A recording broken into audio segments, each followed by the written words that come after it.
ملګرو چې کم سحر راپاسو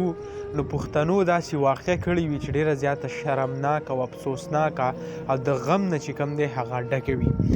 نن داسې چل شوی دی په بونیر کې یو تره رالګېدلی دی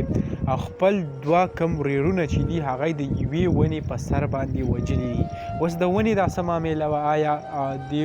کم ورېرونو یې ونه کټ کړه او دا تره چې کم دی دا ورته پرې غوسه شو او بیا په دې کې خپل منځ کې چې کم دی دونه تریخوالی راغی چې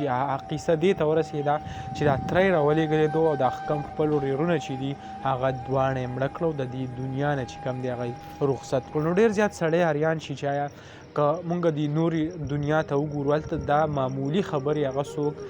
کم دونه مایند کوي هم نه، خو دلته چې کم حالات زموږ پښتنو کې شروع شوي دي او کم قسمه چلونه په دې کې روان دي نو سړی چې کم دی ډېر زیات خفه شي چې آیا زموږ په پښتنو باندې څه فساد شوی دی چې داسې قسمه